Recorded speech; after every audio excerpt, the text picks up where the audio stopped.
안녕하세요. 이번 시간에는 포토스케이프를 활용한 블로그 썸네일 이미지 만들기에 대해서 알아보도록 하겠습니다. 먼저 포토스케이프 프로그램을 실행하시고요. 프로그램이 실행이 되면 사진 편집 메뉴를 클릭하겠습니다. 자, 왼쪽 상단에 있는 탐색기 영역에서 사진이 들어있는 폴더를 클릭하시고 클릭된 폴더에 있는 사진은 아래쪽에 미리 보기 영역에서 확인이 가능하신데요. 자, 여기서 썸네일 이미지로 만들 이미지를 먼저 클릭하시면 되겠습니다. 클릭된 사진에 대한 화면은 오른쪽에서 보실 수 있고 사진에 대한 정보는 그 아래쪽에 파일명 그리고 사진의 크기 그리고 사진이 차지하는 용량 등을 확인하실 수가 있습니다. 저는 블로그 썸네일 이미지를 700픽셀에 700픽셀짜리의 이미지로 만들 예정이고요. 그러기 위해서 먼저 사진의 크기를 좀 줄이도록 하겠습니다. 사진의 크기를 조절하실 때에는 아래쪽 기본 탭에서 크기 조절이라고 하는 명령 클릭하시면 되고요. 자, 그리고 크기를 조절하실 때에는 가로와 세로의 비율이 유지되도록 하면서 크기를 조절하실 거고요. 자, 이럴 때는 아래쪽에 있는 작은 값, 바로 세로 값을 기준으로 해서 사진의 크기를 먼저 조절해 보도록 하겠습니다. 자, 지금 세로 픽셀이 1280픽셀인데 이것을 780픽셀로 수정을 하게 되면 가로의 픽셀 값도 같이 수정되는 것을 보실 수가 있습니다. 자, 이렇게 놓고 확인 버튼을 클릭하면 되겠고요. 그러면 사진에는 아무런 변화가 없어 보이지만 아래쪽에 있는 해상도 영역에서 사진의 크기가 1050 곱하기 700픽셀로 사이즈가 줄어든 걸 확인하실 수가 있습니다. 자, 이런 후에 가로와 세로의 크기가 같은 700픽셀 사진을 만들기 위해서 가로의 값을 700픽셀에 맞춰서 자르도록 하겠습니다. 자, 사진을 자를 때는 자르기 탭을 클릭하시고요. 그리고 목록에서 자르기 비율 크기 지정을 선택하신 후에 자르고자 하는 값을 가로의 크기 700, 세로의 값은 700이라고 해놓으시고 확인 버튼을 눌러주시면 사진 중에서 밝게 보여지는 이 영역이 700픽셀짜리 크기의 이미지고요. 자, 사진 영역이 안쪽에 들어올 수 있도록 이렇게 밝은 영역을 위치를 드래그해서 이동시켜 주시면 되겠습니다. 자, 지금 보시는 것처럼 밝은 부분은 사진에서 남을 영역이고요. 좌우에 있는 약간 어두운 부분은 잘릴 영역이라고 보시면 되겠습니다. 자, 이렇게 해서 원하는 위치로 크기 지정이 자르기 영역이 지정이 되었다면 아래쪽에서 자르기 명령 클릭하겠습니다. 자, 그러면 사진이 700 곱하기 700 픽셀 사이즈로 잘라진 것을 확인하실 수가 있습니다. 자, 블로그 썸네일 이미지를 어떻게 만들 건지를 제가 옆에다 꺼내다 놓고 그걸 그대로 한번 만들어 보도록 하겠습니다.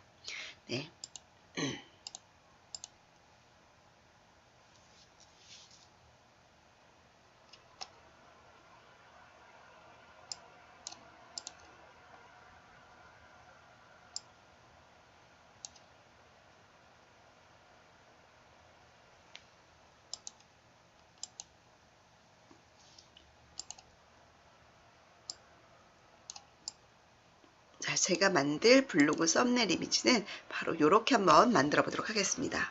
자, 그러면 사진에 조금 밝은 효과를 주기 위해서 뽀샤시 효과를 주도록 할 건데요.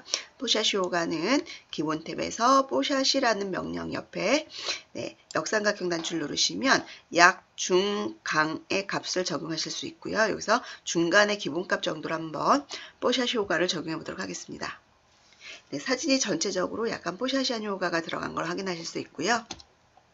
자, 이 상태에서 아래쪽에다가 글씨를 입력하도록 할 건데 글씨를 입력하기 전에 글씨가 좀 더 잘 보일 수 있도록 중간에 이렇게 사각형 도형을 하나 넣어 보도록 하겠습니다. 사진에 추가적으로 사진이나 글씨, 개체, 도형이 들어가게 하기 위해서는 아래쪽 탭에 있는 개체 탭을 누르시면 되겠고요. 개체 탭 영역에서 도형은 바로 이 오른쪽 영역에 있습니다.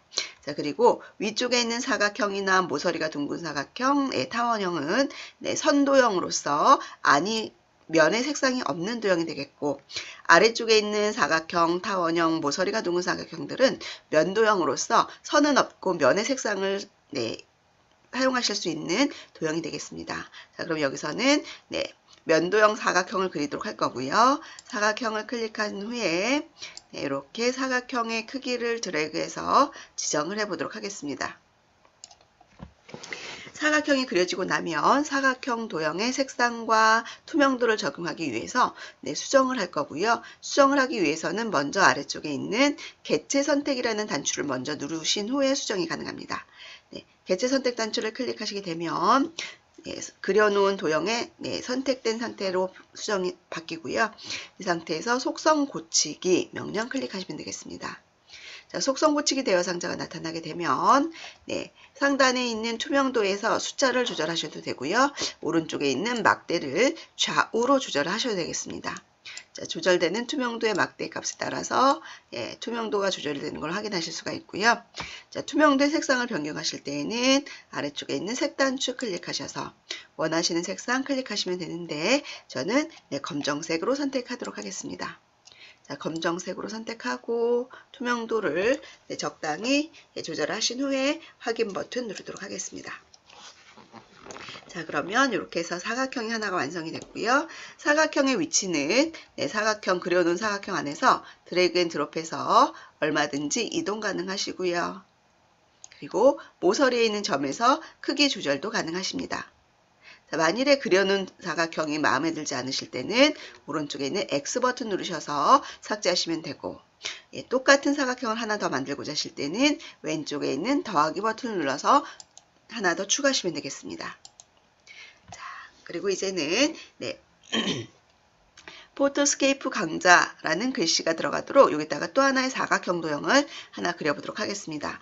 역시 흰색으로 보여지는 면 도형이기 때문에 동일하게 사각형, 면 사각형을 클릭해서 그려보도록 하겠습니다. 자, 수정하겠습니다. 수정하실 때에는 개체 선택 버튼 클릭하고 속성 고치기 버튼 클릭하면 속성 고치기 대화 상자가 열리고 여기서 색상 변경과 투명도 조절이 가능하다라고 말씀을 드렸습니다. 자, 만일에 이것을 선도형으로 바꾸고 싶으실 때는 면이라는 글씨 앞에 있는 체크박스를 해제하시게 되면 선도형으로 수정이 가능합니다. 저는 면도형으로 그릴 거니까 면에 체크를 해 놓았고요. 이번 도형에서는 투명도 값은 주지 않겠습니다. 그대로 놓고 확인 단추 눌러서 사각형 도형을 그렸고요. 이 사각형 도형 안에다가 이제는 포토스케이프 강좌라는 글씨를 한번 써보도록 하겠습니다. 글씨를 입력하실 때에는 개체 탭에 있는 이 T 버튼을 이용하시면 글씨를 입력하실 수가 있고요. 클릭하시게 되면 글씨를 입력할 수 있는 상자가 나오게 되어 있습니다. 자, 여기다가 포토스케이프 강좌라는 글씨를 기존에 있는 글자를 블럭을 잡으신 후에 지우고 써보도록 하겠습니다.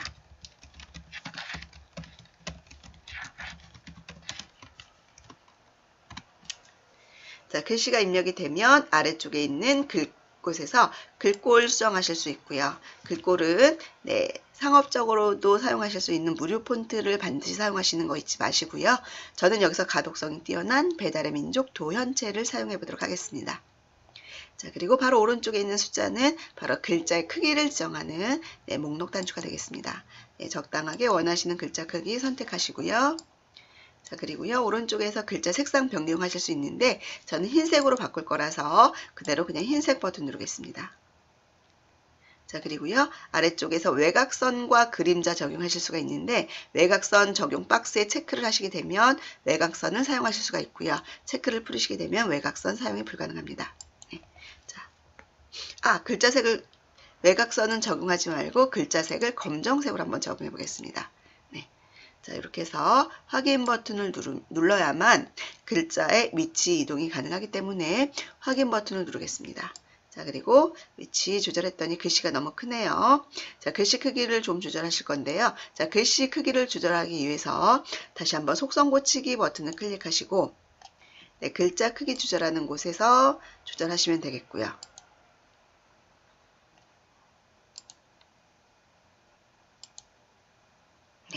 그리고 확인 버튼 누르시면 되겠습니다. 또는 글상자 외곽에 있는 모서리 점에서 드래그해서 크기 조절을 하셔도 되겠습니다. 자, 이렇게 해서 포토스케이프 강좌 샵 1이라고 해서 글씨를 한번 입력을 했습니다.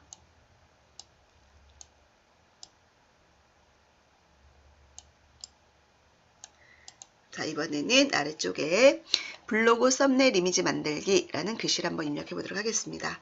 자, 다시 한번 T자 버튼 클릭하고 네, 블로그 썸네일 이미지 만들기 라고 입력했고요. 자, 글자의 글꼴은 그대로 배달의 민족 도연체를 사용할 거고요.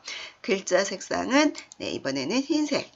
자, 그리고 흰색을 좀 더 잘 보일 수 있도록 이번에는 외곽선을 적용 한번 해보도록 하겠습니다. 자, 외곽선을 적용해서 외곽선의 굵기 지정하실 수 있습니다. 자, 그리고 확인 단추 누르신 후에 자, 입력된 글씨는 아래쪽으로 적당히 배치를 시키도록 하겠습니다.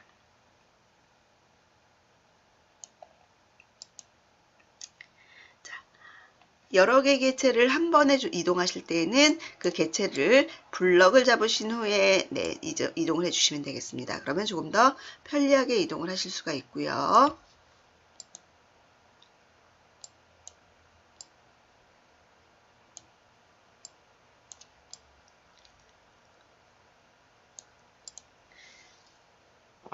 자, 그리고 좀 더 예쁘게 꾸미기 위해서 저는 이 외곽에 선 도형을 하나 그려보도록 하겠습니다. 자, 선 도형, 면의 색상이 들어가 있지 않은 선의 도형은 예, 자, 위쪽에 있는 사각형에서 선택하십시오 라고 말씀을 드렸고요. 예, 사각형 선 도형 클릭한 후에 예, 외곽에다가 이렇게 사각형으로 테두리를 한번 만들어 보았습니다.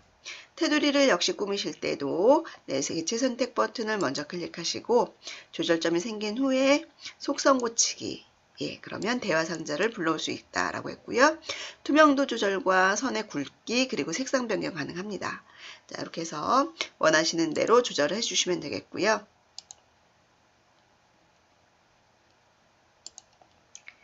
자, 수정이 다 되고 나면 확인 버튼 눌러주시면 되겠습니다. 자, 그러면 이렇게 해서 완성이 됐기 때문에 왼쪽에 미리 보기 이미지는 삭제하도록 하겠습니다. 자, 그렇다면 이제 이 이미지를 저장을 해 보도록 하겠습니다. 자, 오른쪽 하단에 있는 저장 버튼 눌러주시고요. 다른 이름으로 저장 누른 후에 네, 사진 700 곱하기 700 픽셀 영역으로 벗어난 부분에 대해서는 네, 같이 포함해서 저장할 건지 아니면 자를 건지를 물어보는 대화 상자가 나타났는데요. 700 곱하기 700 픽셀을 유지하기 위해서 밖의 영역으로 벗어난 부분은 네, 잘라내도록 하겠습니다. 그래서 여기서 아니요 버튼을 클릭하고요. 그러면 네, 다른 이름으로 저장이라는 대화 상자가 열리는데 저는 바탕화면에 저장하도록 하겠습니다. 바탕화면에 네, 블로그 썸네일 이미지라는 이름으로 네, 이렇게 저장을 해 보도록 하겠습니다. 자, 그리고 저장 버튼 누르겠습니다. 이렇게 해서 네, 포토스케이프를 이용해서 블로그 썸네일 이미지 만들기에 대해서 알아보았습니다. 감사합니다.